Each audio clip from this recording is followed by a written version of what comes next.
La boîte était posée par terre, appuyée contre le mur latéral du garage, exactement là où personne n'avait l'habitude de laisser quoi que ce soit d'important. Une boîte simple, en carton déjà légèrement froissé sur les bords, avec le logo d'un supermarché Bon Marché imprimé en rouge délavé. À l'intérieur, les quelques affaires qu'Inès Paredes avait accumulées au cours de plus d'1 an dans cette maison. Il était tôt. L'horloge indiquait 7h12 du matin. Le quartier Chico commençait à se réveiller avec le bruit lointain des voitures, les portes des immeubles qui s'ouvraient, l'odeur de café fraîchement passé venant de quelque part dans la rue. Tout se déroulait exactement comme n'importe quel autre lundi. Tout, sauf cette boîte. Inès s'arrêta à l'entrée, sa sacoche encore pendue à son épaule. Ses yeux allèrent directement vers le sol, vers la boîte, vers la photo plastifiée de Lucia qui se trouvait au-dessus de tout, légèrement inclinée. Elle ne posa aucune question immédiatement. Rodrigo Salcedo était là, debout, à côté de la porte de service, portant comme toujours son costume sombre, les mains dans les poches, le visage neutre, déterminé. « Buenos dias », dit-elle, avec le calme de quelqu'un qui a déjà appris à ne pas réagir trop vite. « Buenos dias ». Le silence qui suivit n'était pas vide. Il était lourd, dense, comme si quelque chose avait déjà été décidé bien avant ce moment. « Tes affaires sont là », dit Rodrigo en indiquant discrètement du menton. Inès regarda à nouveau la boîte, puis lui. « Paso algo ?» Rodrigo détourna le regard une seconde, passant la main sur le côté de son cou. Un geste petit, presque automatique. « Il y a des choses qui ne collent pas, répondit-il. Des détails, des mouvements, des objets hors de place. » Iné garda les yeux fixés sur lui. « Vous êtes en train de dire que j'ai volé. Je n'utilise pas ce mot. Vous en utilisez un autre qui signifie la même chose. » Sa voix ne tremblait pas. Elle était ferme, contrôlée. C'était la voix de quelqu'un qui savait que perdre le contrôle à ce moment-là serait tout perdre. « C'est une décision d'entreprise, » dit-il, en concluant. Inès répéta mentalement les mots. « Décision d'entreprise, après 16 mois. Sans avertissement, sans preuve. » Elle respira profondément, lentement. « J'ai besoin de savoir ce que j'ai fait. La décision est déjà prise. » C'est là que quelque chose changea dans l'air. Le portail principal s'ouvrit avec force. « Inès !» La voix de Doña Amparo coupa le silence comme un verre qui se brise. Elle apparut à l'entrée en hâte, descendant les marches plus vite qu'elle ne l'aurait dû. Les yeux trop ouverts, le visage trop tendu. « Ne t'en va pas, dit-elle, en saisissant le bras d'Inès avec les 2 mains. « S'il te plaît, ne t'en va pas. » Rodrigo se tourna immédiatement. « Maman, rentre dans la maison. Je ne vais entrer nulle part. » Elle ne regarda même pas son fils. « Que s'est-il passé ?» demanda-t-elle à Inès, en serrant légèrement son bras. « Dis-moi ce qui s'est passé. »« Señora Amparo, tout va bien. »« Non, tout ne va pas bien. » Maintenant, elle se tourna vers son fils. « Tu l'as renvoyé ?» Silence. « Rodrigo, tu l'as renvoyé. C'est une décision de travail. Pourquoi ? Il y a des choses qui ne fonctionnent pas. » « Quelles choses ?» Sa voix monta. Pas en volume, mais en intensité. « Quelle chose ne fonctionne pas ? Qu'elle arrivait toujours à l'heure ? Qu'elle n'a jamais manqué ? Qu'elle a été la seule personne dans cette maison à être vraiment présente ?» Rodrigo serra la mâchoire. « Maman, baisse la voix. » Je ne baisserai pas la voix. Ses yeux brillaient, pas de larmes, mais de quelque chose de plus fort. Cela fait des mois que tu prends des décisions que je ne comprends pas.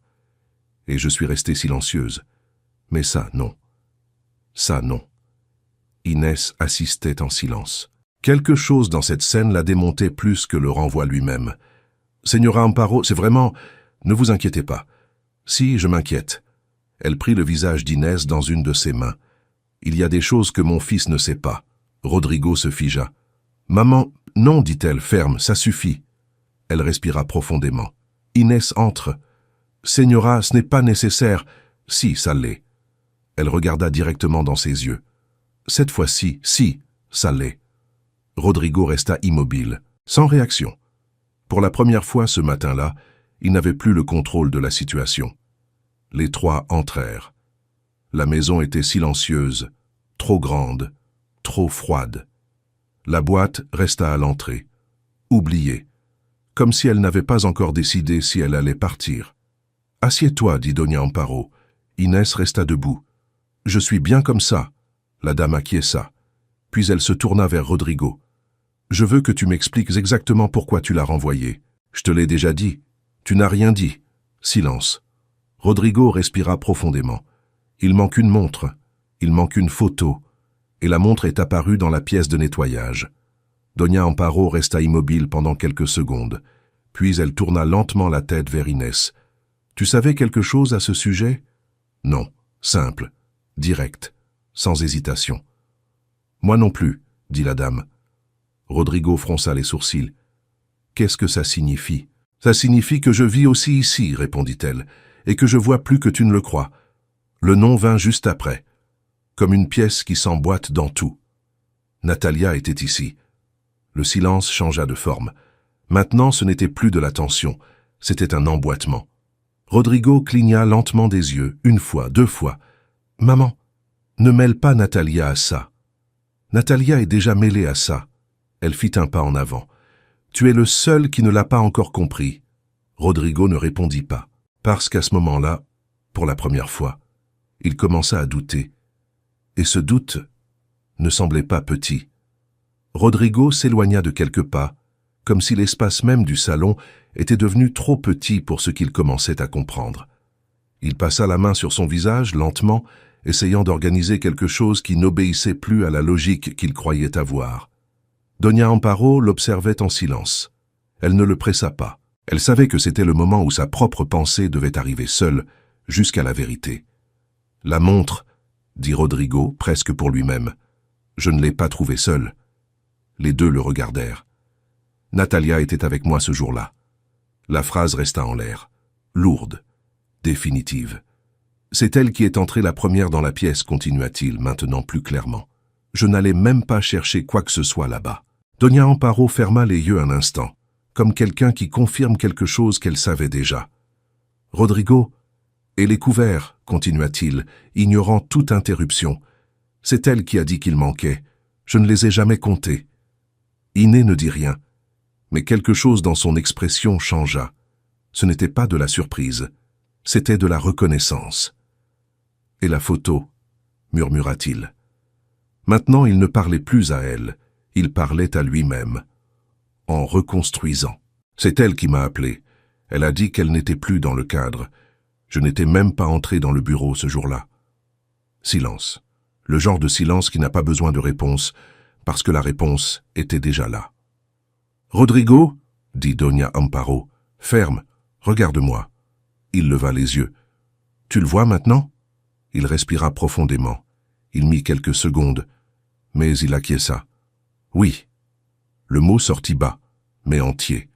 Doña Amparo se tourna vers Inès. « Je te demande pardon. » Inès resta immobile. « Seigneur, non. » La dame secoua la tête. « Ce n'est pas seulement de lui. Je savais que quelque chose ne collait pas. Et j'ai attendu. » Elle prit les mains d'Inès. « J'ai attendu trop longtemps. » Inès soutint son regard. « Vous ne me devez rien. »« Si, je te dois quelque chose. » Et pour la première fois, il y avait quelque chose dans la voix de Doña Amparo qui n'était pas de la fermeté. C'était une émotion contenue. Rodrigo se tourna soudainement. Il prit son téléphone. « Il faut que je lui parle. » Et il sortit de la pièce. Ses pas résonnèrent dans la maison, puis le bruit lointain d'une porte qui s'ouvrait et se fermait. Inès resta là, debout, sans savoir exactement ce qu'elle devait ressentir. Doña Amparo lâcha ses mains avec précaution. « Reste, » dit-elle simplement. Le temps passa d'une manière étrange, sans marque, sans rythme. Peut-être 10 minutes, peut-être moins, peut-être plus. Quand Rodrigo revint, ce n'était plus le même homme qui se tenait à la porte ce matin-là. Sa cravate était légèrement desserrée, son regard différent, plus conscient, plus lourd. « Natalia arrive, » dit-il. Doña Amparo acquiesça simplement. Inès resta silencieuse. Le bruit du portail qui s'ouvrait vint peu après. Des pas, fermes, contrôlés. Natalia entra comme si rien ne s'était passé, bien habillée, posture impeccable, un léger sourire sur le visage. « Colin, dit-elle en regardant d'abord Rodrigo, il s'est passé quelque chose ?» C'est alors qu'elle vit Inès, assise, toujours là, la boîte à l'entrée, mais elle n'était pas partie. Le sourire changea. Il ne disparut pas, mais se réorganisa. « Je ne savais pas que tu avais de la visite. »« Ce n'est pas une visite, » dit Rodrigo. Le ton était autre. Natalia le perçut, mais maintint sa posture. « Alors ?» Rodrigo fit un pas en avant. « J'ai besoin que tu me répondes quelque chose. » Elle croisa les bras légèrement. « Bien sûr. Le jour de la montre, comment savais-tu où se trouvait la pièce de nettoyage ? » Petite pause, très rapide. Mais elle existait. « Tu me l'as montrée. » « Non. » La réponse vint immédiate, ferme. « Nous ne sommes jamais entrés là-bas. » Maintenant, le silence devint plus tendu. Natalia inclina légèrement la tête. « Rodrigo, je ne me souviens pas de chaque détail de la maison. Moi, je me souviens de ce que j'ai montré et de ce que je n'ai pas montré. » Il ne haussa pas la voix, mais il n'en avait pas besoin. « Et les couverts, continua-t-il, comment savais-tu où ils étaient ?» Maintenant, elle tarda plus. 1 seconde. 2.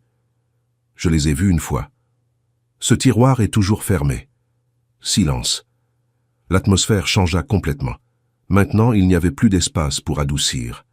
Natalia regarda rapidement Inès, puis revint vers Rodrigo. « Je crois que tu exagères. »« Où est la photo de mon père ?» La question tomba sèche, directe, sans espace. Natalia soutint le regard. « Je ne sais pas de quoi tu parles. » Rodrigo fit un pas de plus. La photo du bureau, celle qui a disparu. « Rodrigo, où est-elle » Maintenant sa voix devint plus basse, plus dangereuse. Natalia respira profondément. Pour la première fois, elle n'avait pas de réponse prête. « Tu commets une erreur, » dit-elle, en changeant de stratégie. « Tu laisses cette situation te troubler. »« J'ai déjà commis une erreur ce matin. » Il ne détourna pas le regard. « Je ne vais pas en commettre une autre. » Silence, long, lourd. Natalia regarda les trois, un par un. Elle fit le calcul et comprit. Il n'y avait pas de sortie élégante. « La montre est dans mon appartement. » La phrase sortit basse, sans drame, mais définitive. Doña Amparo ferma les yeux 1 seconde. Rodrigo ne réagit pas immédiatement. « Et la photo ?» 1 seconde de plus. Aussi. Maintenant, il n'y avait plus rien à cacher. « Pourquoi ?» demanda-t-il. Natalia expira lentement. « Parce que je commençais à manquer d'espace. » Rodrigo fronça légèrement les sourcils. « Je ne comprenais pas comment elle pointa discrètement vers Inès, avait plus de place dans cette maison que moi. » Silence. « Et j'ai pensé, continua-t-elle, que s'il y avait un problème, tu aurais besoin de moi. » L'honnêteté vint tard, mais elle vint. Rodrigo la regarda, sans colère, sans cri, seulement en voyant. « J'ai besoin que tu sortes, dit-il, enfin. Comme ça, tout simplement. » Oui, elle prit son sac, essayait encore de garder un peu de contrôle. « Tu vas le regretter. »« Peut-être. » Il ouvrit la porte. « Mais ça aussi, c'est à moi. » Natalia sortit, sans regarder en arrière. La porte se referma, et avec elle, quelque chose se termina. Pour de vrai. Le silence qui resta n'était plus lourd. Il était propre. Rodrigo resta immobile quelques secondes. Puis, il se tourna vers Inès. Elle était toujours assise, les mains jointes, observant tout. « Ce que j'ai fait ce matin, commença-t-il. » Il s'arrêta, respira. « N'a pas de justification suffisante. » Inès leva le regard. « Non. Simple. Sans attaque, sans défense. »« Je veux que tu reviennes, » dit-il. « Ce n'est pas si simple. »« Je sais. » Il acquiesça. « C'est pour ça que je ne te le demande pas comme si rien ne s'était passé. » Silence. « J'ai besoin de réfléchir, dit-elle. »« C'est juste. » Il n'insista pas. Il ne s'approcha pas. Il ne la pressa pas. « Puis-je t'appeler plus tard ?» Inès hésita, mais répondit. « Oui. » Elle se leva, marcha jusqu'à l'entrée, prendit la boîte. Cette fois, avec un autre poids. Plus le poids de la faim, mais le poids du choix. Rodrigo ouvrit la porte, sans rien dire. Elle sortit. Le soleil était déjà plus haut. La rue plus animée. La vie continuait. Et pour la première fois ce jour-là, Personne n'avait la certitude de comment cela allait se terminer. L'après-midi tomba lentement sur Bogota, apportant cette teinte dorée qui coule le long des bâtiments avant de disparaître entre les ombres. Dans le petit appartement du quartier Quiroga, Inès posa la boîte sur la table de la cuisine sans hâte. Elle ne l'ouvrit pas, elle n'en sortit rien. Elle resta simplement à la regarder, comme si elle décidait encore de ce que cela signifiait. Lucia était assise par terre dans le salon, en train de dessiner avec des crayons de couleur éparpillés autour d'elle. Concentrée, avec la langue légèrement coincée au coin de la bouche, comme elle le faisait toujours quand elle voulait réussir chaque détail. « Maman, regarde !» dit-elle en levant le papier. Inès s'approcha. C'était un dessin simple. 3 figures se tenant par la main. Qui sont-elles? Toi, moi et la dame du chocolat. Inès sourit, surprise. Doña Amparo? Oui, elle acquiesça comme si c'était évident. Inès passa la main dans les cheveux de sa fille, lentement. Quelque chose en elle s'apaisa à cet instant. Mais pas complètement. Le téléphone vibra sur la table. Elle regarda. C'était Rodrigo. Elle le laissa sonner, s'arrêter, respira, puis retourna au salon. « Tu veux dîner maintenant ou plus tard ?»« Plus tard, » répondit Lucia, sans quitter le dessin des yeux. Inès acquiesça. Elle essaya de s'occuper, mais son esprit revenait toujours au même endroit. La maison, la boîte, la façon dont tout s'était passé, et surtout, la façon dont cela s'était terminé. À 19h42, le téléphone vibra à nouveau. Message. Elle l'ouvrit. « J'ai retrouvé la photo et la montre. Elles sont à leur place. Quand tu voudras parler, je suis là. » Inès lut une fois, puis une autre. Elle ne répondit pas. Elle rangea le téléphone, mais ce message ne quitta pas sa tête. Cette nuit-là, après que Lucia se fut endormie, elle s'assit dans la cuisine avec les mains posées sur la table. Elle resta là, en silence, à réfléchir, pas à l'argent, pas au travail, mais à la question qui importait vraiment. Pouvait-elle faire à nouveau confiance? La réponse ne vint pas vite, parce que ce genre de réponse ne vient jamais vite. De l'autre côté de la ville, Rodrigo était dans le bureau. La photographie de son père était à nouveau à sa place. La montre aussi, tout comme avant. Mais rien n'était pareil. Il regardait la table, sans vraiment voir, repassant chaque moment de la matinée, chaque mot, chaque décision. Mauvaise. Il prit son téléphone, écrivit, effaça, écrivit à nouveau, s'arrêta, laissa le téléphone de côté. Pour la première fois depuis longtemps, il n'essaya pas de contrôler le temps des choses. Le lendemain matin, Doña Amparo était déjà réveillée avant lui, assise dans la cuisine, avec 2 tasses prêtes. « Tu n'as pas bien dormi, dit-elle, sans regarder. » Rodrigo entra, s'assit. « Non. » Bref, silence. « Tu vas aller la chercher ?»« Non. » Elle leva les yeux. « Bien. » Il fronça légèrement les sourcils. « Bien ? » ?»« Oui. Parce que si tu y vas maintenant, tu y vas par culpabilité. Et la culpabilité ne répare pas ce que tu as brisé. » Rodrigo resta silencieux. « Alors, qu'est-ce que je fais ?» Elle prit une gorgée de café. « Attends. Et si elle ne revient pas ?» Doña Amparo esquissa un petit sourire. « Alors tu vas devoir apprendre à vivre avec ça. » La réponse n'était pas confortable, mais elle était vraie. 2 jours passèrent, sans réponse, sans contact. Rodrigo respecta, mais ce ne fut pas facile. Le 3e jour, vers 13h, le téléphone sonna. Numéro inconnu, il répondit. « Rodrigo, c'était Inès. » Il resta silencieux une demi-seconde. « Oui. J'ai besoin de vous parler. Quand tu veux. Aujourd'hui. Je suis disponible. Pas chez vous. » D'accord. Elle lui donna l'adresse d'un café simple. Au sud, loin. Il arriva 10 minutes en avance, s'assit, attendit. Quand Inès entra, elle avait la même posture que toujours. Droite, contrôlée, mais pas distante. Elle s'assit en face de lui, sans détour. « J'ai réfléchi. » Il acquiesça. « Et je vais revenir. » L'air changea, mais elle continua avant qu'il ne dise quoi que ce soit. Mais pas comme avant. Rodrigo inclina légèrement le corps, attentif. « Si quelqu'un dit quelque chose sur moi, vous me demandez d'abord. »« Oui, Pas après, pas quand vous avez déjà décidé. Oui, et je ne veux pas de traitement spécial. Tu n'en auras pas. Je veux du respect. Tu l'as. Silence. Elle soutint le regard. Alors je reviens lundi. Rodrigo acquiesça. Nous t'attendons. Elle ne sourit pas, mais elle n'était pas fermée non plus. C'était l'équilibre. Et autre chose, dit-elle. Dis-moi. Ce qui concerne ma fille, ça ne change rien. Rodrigo respira. Je sais. Je ne travaille pas mieux parce que vous aidez. Je n'ai jamais pensé ça. Elle acquiesça, comme quelqu'un qui enregistre. Pas comme quelqu'un qui croit totalement encore, mais comme quelqu'un qui accepte de continuer. Ils restèrent silencieux quelques secondes, puis Inès se leva. Je dois y aller. Merci d'être venu. Elle fit un léger signe de tête et sortit, sans regarder en arrière. Le lundi, à 21h58, Inès arriva. Ponctuelle. Comme toujours. La maison était silencieuse, comme toujours. Mais quelque chose était différent. Pas dans la structure, ni dans les meubles, mais dans l'atmosphère. Elle entra, laissa sa sacoche, marcha jusqu'à la pièce de nettoyage. La photo de Lucia était toujours là, au même endroit.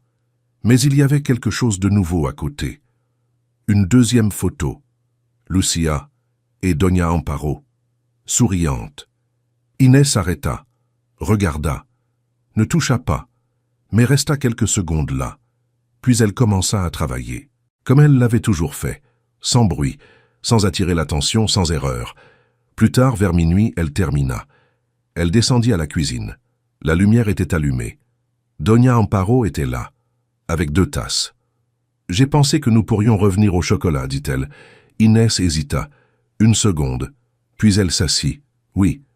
Les deux restèrent là, sans hâte, sans tension, à parler bas, comme avant, mais pas cachés. Un peu plus tard, Rodrigo descendit. Il s'arrêta à la porte, observa, ne dit rien. Il prit simplement un verre d'eau, restant là, pendant quelques secondes, et pour la première fois, il n'était pas un étranger dans cette scène. Il en faisait partie. Et cette nuit-là, sans grands mots, sans promesses, sans longues explications, quelque chose fut reconstruit, lentement, comme les choses réelles le sont. Des mois plus tard, Lucia courait dans le parc en tenant la main d'Inès. Son cœur battait bien, fort, stable. Rodrigo était assis sur un banc, en train d'observer. Doña Amparo à ses côtés. « Je t'avais dit qu'elle reviendrait, dit-elle. » Rodrigo sourit légèrement. Oui, il regarda devant lui, vers Inès, vers Lucia, vers ce que cela était devenu, et il comprit. Tout ne se résout pas avec de l'argent, ni avec le contrôle. Certaines choses se résolvent seulement quand on apprend à écouter, et parfois quand on se trompe, et qu'on a le courage de corriger. Iné regarda dans sa direction, pendant un instant, sans poids, sans dette, seulement de la reconnaissance. Et cela était plus que suffisant. Fin.